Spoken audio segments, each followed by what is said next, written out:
देखिए, बहुत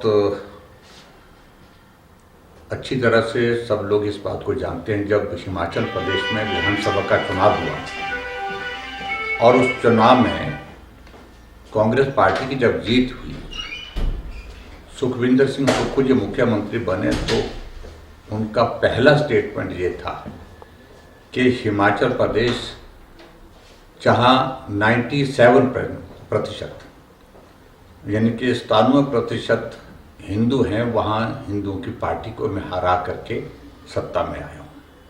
यही बात उनने कांग्रेस के राष्ट्रीय अधिवेशन में हैदराबाद में कही। यही बात उनने जाकर के प्रेस कॉन्फ्रेंस में कर्नाटक के चुनाव में कही। एक मानसिकता स्वाभाविक रूप से उनकी पहले से हमको मालूम हो गई थी कि वो क्या कहना चाह रहे हैं, और आज उन्हें वो सारा इस नोटिफिकेशन के माध्यम से जाहिर भी कर दिया, तय भी कर दिया। और मैं उसमें ज़्यादा नहीं कहना चाहता हूँ, मैं यही कहना चाह रहा हूँ कि सनातन का विरोध करना और इस प्रकार से सिर्फ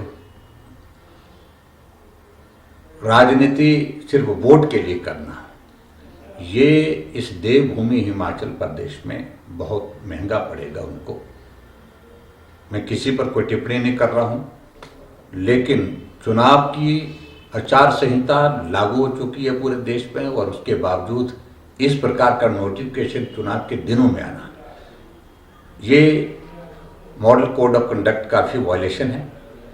और वायलेशन के साथ साथ में इसके पीछे जो भावना है वो बहुत सीधी सीधी स्पष्ट जो है वो जाहिर होती है कि वो क्या सोचते हैं और क्या सोच के करना चाहते हैं।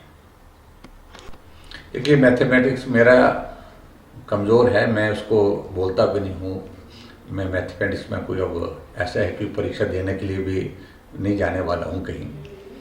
मैं तो यही कहूँगा कि अगर मैथमेटिक्स मेरा कमज़ोर है तो आपका भी मजबूत नहीं है। आप 43 गिन रहे थे राज्यसभा के चुनाव के लिए कि 43 में से 2 कम हो जाएंगे, तब भी 41 रहेंगे। 40 से नीचे तो सवाल ही पैदा नहीं, लेकिन वो 34 कैसे हुए?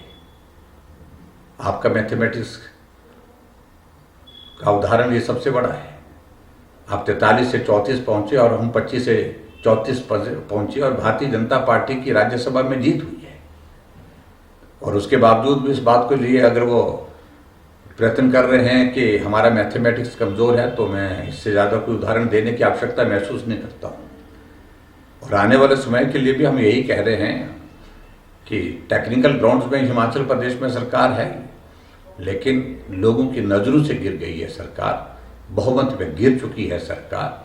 राज्यसभा में बहुमत होने के बावजूद, बड़ा बहुमत होने के बावजूद भी चुनाव हारना, ये सरकार की हार है।